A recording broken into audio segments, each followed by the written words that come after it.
Welcome, Mr. Miliband. Cheers. Hi there. OK, so we have a first question from Larissa. Larissa.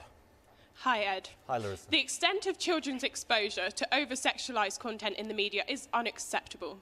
What will you do in the coming electoral term to change that? I think it's a really important problem, Larissa, and it's something we do have to look at. I think there's a responsibility on advertisers, on television programmes. I think that's where it starts. I think we have to look at issues of default settings on the internet in relation to children and young people. But I think, look, most of all, there's also a role for parents. And there's a role for parents to make sure that they protect their children from content that they shouldn't be seeing. So how do you intend to instill the knowledge in parents of how to do these things and how to make the differences that will stop children being exposed to I think in a way something? it's partly about being able to sort of keep a watch on what your kids are up to as parents. It's really hard. I mean, my kids are 4 and 5, so not yet kind of looking at, hopefully, the things they shouldn't be looking at. But they are, even at that age, you know, using the iPad, having a look at things. That's why I think looking at these issues of default settings, parental control, and giving parents, you know, warning parents and giving parents proper information about how to avoid their kids being exposed to the wrong things is the way forward. But I'd say this also, the internet is a great thing, and the freedom of the internet is a great thing, and we've always got to be sure to protect that. Let's bring in someone else on this issue. Anyone from this side on that issue, on the freedom of the internet? OK, just, well, you're going to have a question later. Let's pass it back here. OK, do you want to come to the front? Hi, name's Luke. Luke. As you were saying there, you want to protect the sanctity of the internet and keeping it a free space for people. Yeah. But it's very clear that it can go the other way and become a nanny state. What are you going to try and do to avoid that? I think it's about that balance, and I think it's about information for parents most of all, and it's about issues like the default setting so that there's parental control. So you've got to choose to lift those parental controls. So that's the way forward, I think. So you don't want it to be a situation where the government enforce a system to prevent internet access, but more of an educating the parents and the people. I think the most important is education and empowerment of parents. That's the key for me. Good. Yeah. OK, let's move on. Second question, Angel. Hello. Angel, hi. Hi. So I'm off to uni in September, and I know that a lot of young people like me would say that graduate unemployment is something that's quite scary after we finish uni. So I just wanted to know, like, if you get into power, what will you be doing to tackle graduate unemployment? What are you going to be studying, Angel? Law with international relations. Great subject. Yeah. Well, look, there's a couple of things I'd say to you. The first is, I think too many of the jobs in our economy, and I think this does go to the big choice at this election, are 0 hours contracts jobs, insecure jobs. I think that's what I call a race to the bottom, so lower skill, lower wage jobs. I think we've got to drive that out, you know, in the sense that we've got to say, well, look, if you're working regular hours, you should get a regular contract, not a 0 hours contract. And then you've got to create the good jobs of the future. Let me give you one example, tangible example, of where I think the good jobs can come from. Take the issue of climate change, which I care about a lot. You might think that's an environmental issue. It's not just an environmental issue. It's also a jobs issue. By leading in renewable technology, by doing the right things, giving companies incentives to invest, that creates great jobs for our young people. So let's make sure we have a race to the top in higher skill, higher wage jobs, not a race to the bottom in low skill, low wage jobs. Satisfied with that answer, Yeah, Angel? thank you. You are satisfied. Well, anyone else? OK, the gentleman over there. Let me take this mic and give it to you. Brendan. How would you encourage graduate jobs outside of London and the South East, where most of it is? Because even though like London's a great place to come and work, it would be nice if there were more opportunities outside of London as well. Yeah, it's a big issue, isn't it? You know, I'm an MP in Doncaster, and I see this myself. I think we kind of know what makes for successful towns and cities, which is actually having higher education or college educated people. That's part of the answer. Giving proper transport links, that's part of the answer. And there's really one other thing which is really important. We're far too centralised in the way where power is. So when it comes to decisions about what matters to local people, so much of it takes place in Westminster and in Whitehall. Now, we've heard a lot about devolution to Scotland and Wales. I think it's time we had some devolution in England as well. So, you know, when I think about my council and the area that I'm in, I want more powers over economic development, transport, skills, the things that will actually create the good jobs at decent wages that our economy needs. Last question on this topic, just over there. There's a microphone coming your way. Thank you. Hi, my name's Fiseo. Hi. I'm a reporter on a programme called London 360, which is run Called by London 360, Yeah. which is run by Media Trust, and it's a great scheme that teaches diverse people like myself all the skills needed to become a multi-platform journalist. Now, I chose this scheme because I've seen that former reporters have gone on to get secure permanent roles in the industry. But one of the things I see with a lot of schemes for diverse young people is that they give a foot in the door, but they don't enable those people to secure permanent roles. So I want to know how you think companies can get a balance between ticking boxes and having diversity and getting diverse companies, but also providing those permanent, secure roles for people. Is that a foot in the door?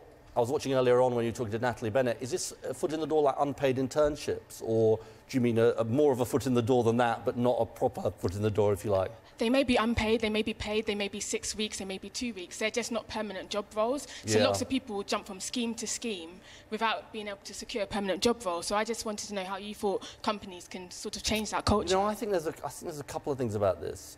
I think that good work experience, and I'm sure there's people here who've had good experience in terms of work experience, is really important. But I think that there's a kind of place where work experience ends and unpaid internships are just exploiting people begin.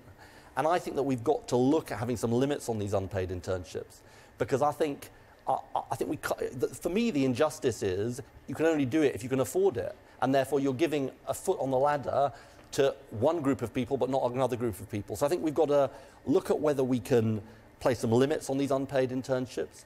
And I also think it goes to your point about temporary and permanent employment. We've got to do more to encourage companies not to opt for the insecure work. That's why I say what I say about 0 hours contracts. And that is just there's massive growth. By the way, 0 hours contracts, low hours contracts, it could be 2 hours or 4 hours contracts. So I think part of it is about setting the right regulations to kind of, if you like, incentivize companies not to go down that road, and looking at that crucial issue of unpaid internships. Let's move on to the next issue. We've got to push for time. Adam. Hi, Adam. Hi, yeah. I was wondering, recently there's been a lot of media coverage on right-wing parties and their popularity. Are you worried by this at all? Which parties are you talking about? Things like UKIP and people like that. I'm incredibly proud of the fact that we're an open, tolerant country. I'm the son of immigrants. My parents came here as refugees from the Nazis. And I think that is one of the great things about Britain, that we are open and tolerant. The view I take about this is we've got to kind of champion our openness and our diversity, but we've got to make it work. Let me give you one specific example where I think it doesn't work at the moment. You get a situation where people are being brought here, paid less than the minimum wage, or 15 people being put in a house. Now, that exploits migrant workers, but it also undercuts wages. So you see, I think most of the time people's concerns aren't based on prejudice, they're based on reality. When people see that happening, they say, well, hang on a minute, that's not fair. We've got to do something about it. So let's have the openness and tolerance that is brilliant for Britain. It was the heart of the London Olympics.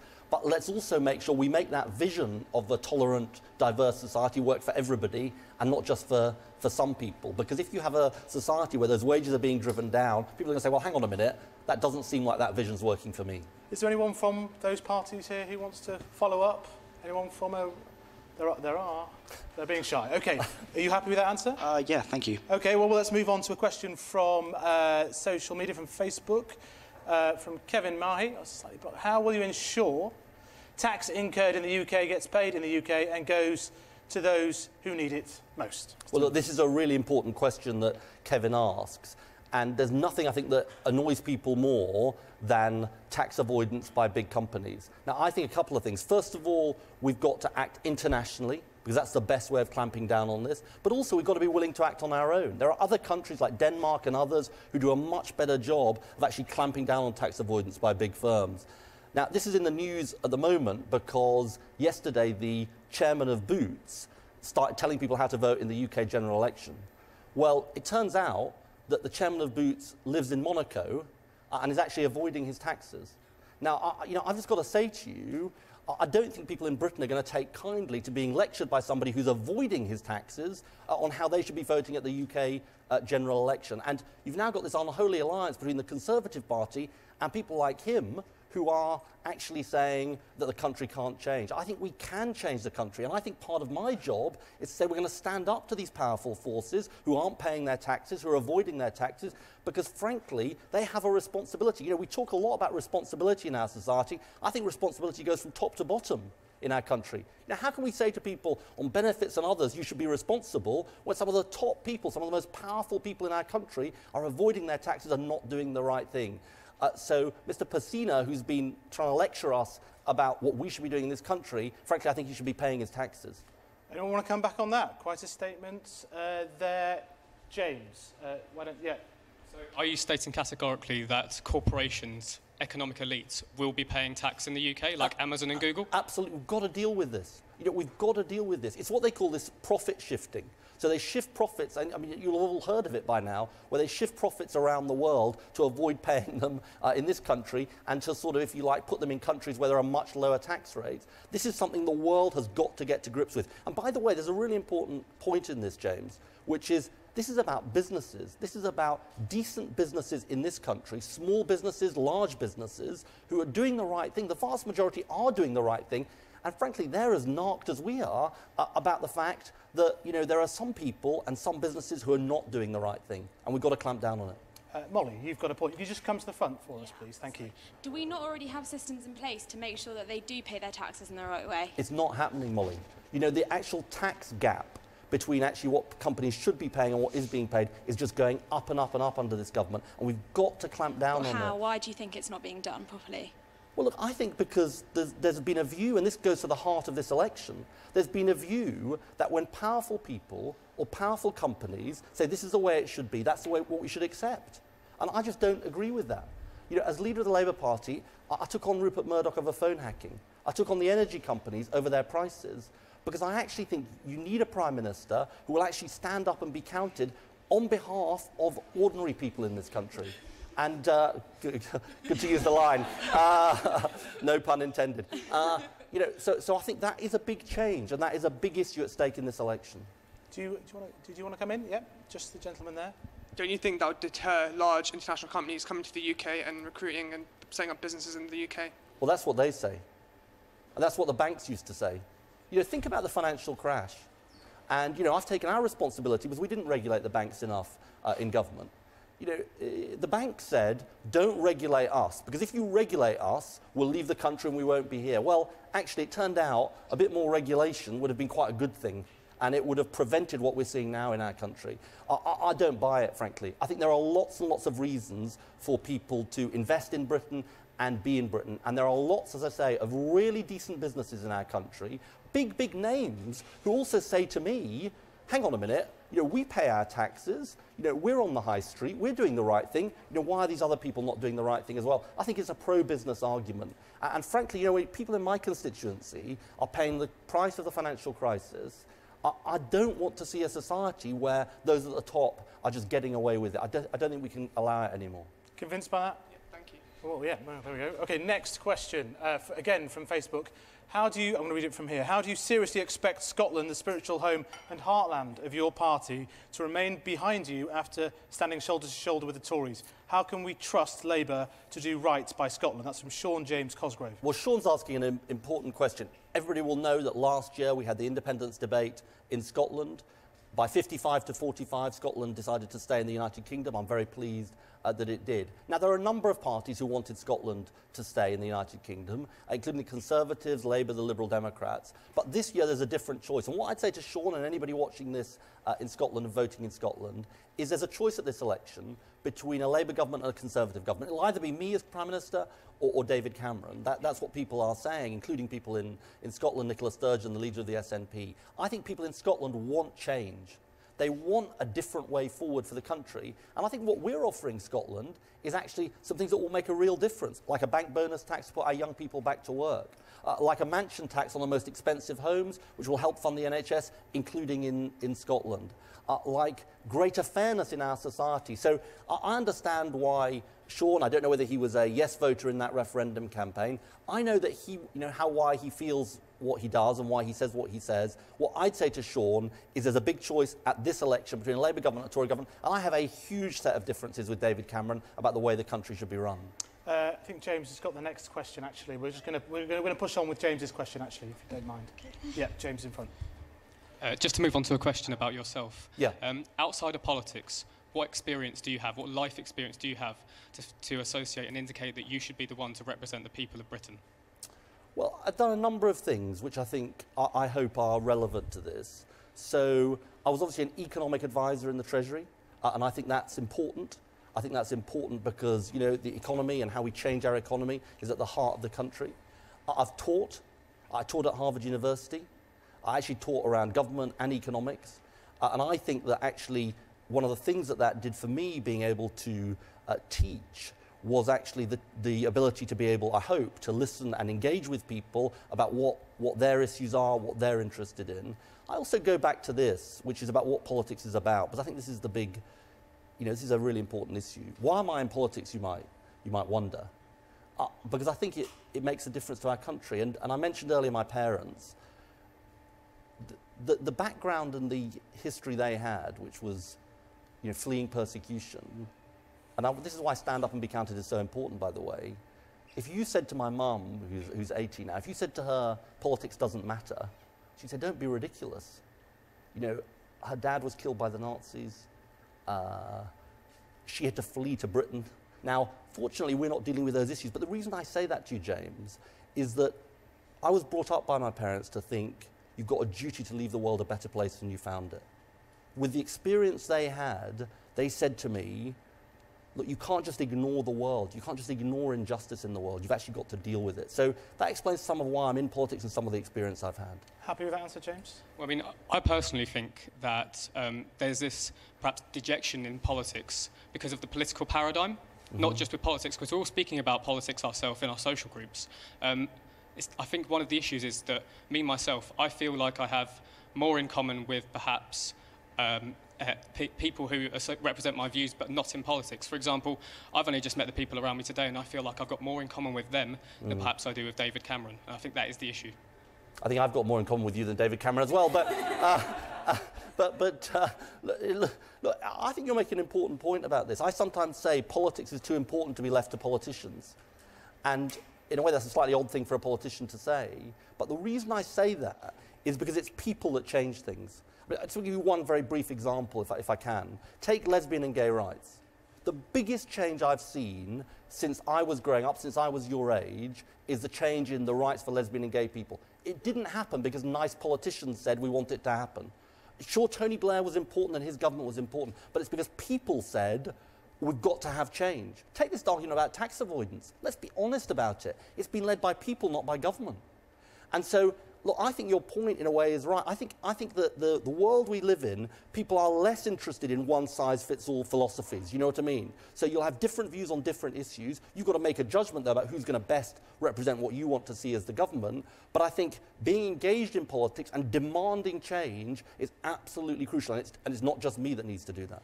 Just on this sort of personal credentials of Mr. Miliband. I just wanted to pick up on what you were saying about young people being able to engage, and it follows on from that question nicely. Parties present their manifestos, and I don't think at any point that they do it in a way that's suitable for young people. Has your party ever thought about creating youth-friendly manifestos so we can actually start to understand what's going on? It's a really important question. We're going to have a Young People's Manifesto. Now, I launched that process a couple of weeks ago. You should go to the Labour website to look at how you can get engaged with that. I think it's incredibly important that we have a manifesto that does reflect the wishes of young people. Let me make one other point to Elizabeth and then come back. We're going to give the vote to 16 and 17-year-olds. Now, some people might be in favour of that, some people might be against it. Why do I think it's important? There are 1.5 million 16 and 17-year-olds.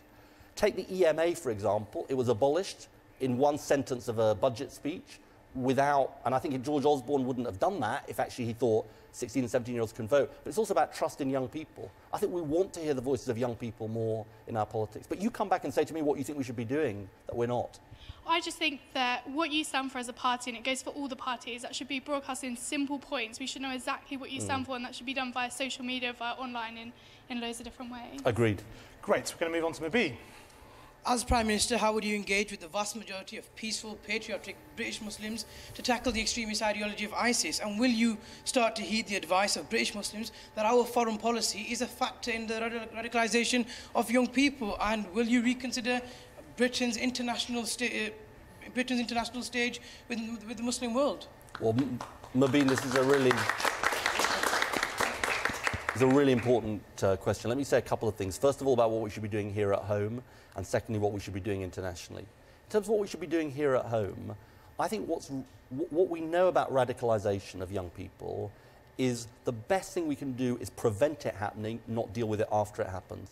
And what I want to see a lot more of is engaging with young Muslims, community groups and others. There's a program called Prevent. Now that's at the moment led by the police. I think it should be actually much more about community groups and saying how do we prevent radicalisation, which we all share. But the second thing I'd say to you is this. Look, on foreign policy, I have changed our position. Look, I think the war in Iraq was a mistake, and I've said that, right? So would you agree that foreign policy is a factor in the radicalisation, yes or no? I think it is being used. I think it is being used to say to people that somehow they should kind of take a different view and take an extremist view. But I've got to say to you, think about ISIL, right? ISIL is killing Muslims all over the world. They are not indiscriminate about who they kill. They kill Muslims, they kill Christians, they kill Yazidis, they kill people, you know, people without any religion. So I think I can see how it's exploited. And the last thing I'd say to you is this. You said in your question, the vast majority of Muslims abhor the ideology. I think that is absolutely right. And I think one of the things I've got to do as a politician, and all politicians should be doing, is emphasising that point. Not saying this is a problem for the Muslim community. Of course the Muslim community has a responsibility, but actually what you've seen in relation to the events in Paris, for example, the terrible terrorist attacks, is the Muslim community in Britain speaking out about this issue. Can I just add a quick question to that? Quick question. Maybe we've got to bring some other people in. No, okay, there was another person. Was it behind me who wanted to come in on this? Sorry, over there. Sorry, just behind you. Ed.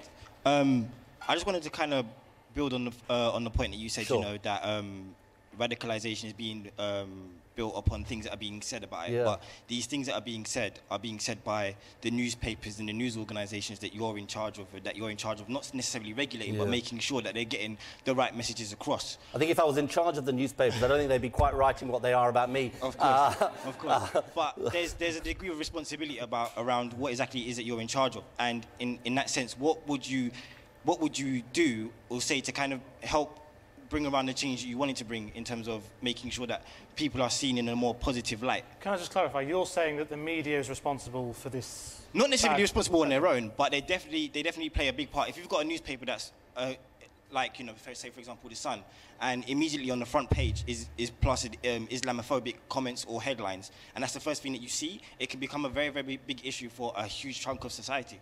Look, I'd say a couple of things. First of all, I made a joke to you about the newspapers. They sometimes give me a hard time, or often give me a hard time. That's actually part of a free society.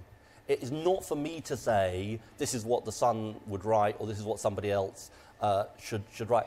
I'd say this, you know, all of us as politicians, journalists, others, and I think lots of them recognise this, have a responsibility to talk about these issues in the right way. And by the way, there's one other thing I'd say. Let's speak out against prejudice, against Islamophobia, against anti-Semitism, which I know was asked about earlier on, wherever we find it. I think that is the most important principle. Because if we speak out about these things, and if we say this is wrong and we're not going to allow it as a society, that is our best insurance. You know, it goes back to the question answer I gave earlier. It is about politicians, but it's about all of us as a community speaking out against these things. I think I'm going to push on to Barbara for the next question. Hi, Ed. I just quickly wanted to say I probably wouldn't have gone to university without EMA, so I think that if your party can reaffirm bringing EMA back, that would just basically be great for young people. Is that a question? Are you asking There's him? no question. Well, no. I mean, yeah, I'll get onto that. How do you intend... Do you want to ask that question? Yeah. I mean, I know that the Labour Party made an announcement last year about bringing back EMA for electors, so I was just saying that, you know... I mean, look, we need to look at all of these things, Barbara. I will say one thing to you, though. I can't at the moment promise to bring it back, and I'll tell you why. Because we've got to make the sums add up, and we've got to get the deficit down. And you know, there is one issue here which I do want to go to about politics and why people are so cynical about politics. Lots of politicians come along in opposition and basically say, I'm going to make a promise to you on a programme like this, and then I'll really hope you don't catch up with me in government, and if you do, I'll kind of run around the corner and hope I can avoid you. I don't think we can do that. So, look, we're going to look at all of these issues, but we'll make promises we know we can keep on all of these things. Just quickly, I mean, I just think that if you invest in young people, they're going to, you know, move on like I have to university, get a degree, and contribute to the economy. So I think I think we should stop focusing on deficit. Like, everybody has debt. That's how the capitalist economy works. I think we should talk more about investing in people. I think, look, where I think, Barbara, you're totally right about this, is that this government has loaded lots of its plans on deficit reduction on young people. The trebling of the tuition fee, what's happening to apprenticeships, a whole range of other things. I think it's really important. And, you know, lots of young people are saying, I'm worried I'm going to have a more difficult life than my parents. So that's why we're so committed, for example, on a jobs guarantee for young people, why we want a real revolution in vocational education for young people, proper apprenticeships for young people. So we say young people who go to university and those who don't get to go to university can have proper opportunity. And there's something else which I think is really important, may come up, which is what's happening in the private rented sector for young people, housing for young people. I think so many young people are being really ripped off, and we've got to have a better deal for them. Well, we're going to move on. You were going to ask about that, but you've had a couple of questions already. Let's go to a question from Facebook from Blair Pettigrew. Do Labour agree with the pensions cuts imposed on the public service? Most officers working more, paying more, getting back less. So I think that's probably about police officers. It is about police officers, yes. Yeah. You know, this is the hard issue, this pensions issue. So the first thing I'd say is I think we are all going to have to work longer as a society. Now, that's maybe kind of bad news in a way, but the reality is that we live with an ageing population. I think that's a great thing. But if you think to yourself, well, how are we going to support that ageing population? We are going to have to work longer. Now, the thing I don't like about some of the things the government did on this pensions issue was that they didn't do it with proper dialogue and negotiation, and they did it with very short notice for people. So people will be saying, well, I'm about to retire, or I'm 5 years from retirement, and suddenly they're moving the goalposts. I'm not going to make false promises on this, but I think the approach has got to be a principle that says, look, we are going to have to work longer as a society, but we've got to do this in the right way and in a way that's fair. Sam Townsend, quick question, actually. Following the result of the Greece election, should Britain be looking for alternatives to austerity in times of recession? You know, it's for the Greek people to decide who they elect, and obviously for the British people to decide who they elect. I think we do have an alternative. And here's the alternative. The government says that we're less than halfway through the cuts they're going to make. So they want to take public spending back to the levels of the 1930s as a share of our national income. That's before there was a national health service. Now, I think that will do terrible damage to the country. We've got a better plan, which is to say, let's have those with the broadest shoulders bearing the greatest burden. So we're going to reverse the millionaire's tax cut that David Cameron gave to the richest in our society. We will make common sense reductions in spending, because I don't think we can say, well, the deficit, you know, the deficit isn't an issue. It is an issue. We've got to balance the books. But here's the most important thing. You might be thinking the cost of living crisis that so many people are facing, well, that's a really big issue for many people, and it is for working people, having less pounds in your pocket, seeing your wages fall. The reason the government hasn't met its deficit plan is because they haven't had that boost in wages that we need. So part of our plan is say, let's run the economy in a different way. Let's have higher wages, higher skills. That will actually help pay down the deficit. So I think ours is a much more balanced, sensible plan. You buy into that? Yeah, I can do. OK, right. Well, Will, I'm sorry we've run out of time, but you'll get the first go on the Facebook Q&A that's coming up. I'm sorry about that. There's only half an hour we've got. That's it for this session. Ed Miliband, thank you very much. Thank you. Later we'll be joined by the political leaders of the Lib Dems and the Conservatives. If you still have questions for Mr Miliband, he will be answering those in a live Facebook Q&A as soon as he comes off set. And we'll have a full analysis coming up. You can join in the debate on social media. Just use the hashtag #AskTheLeaders.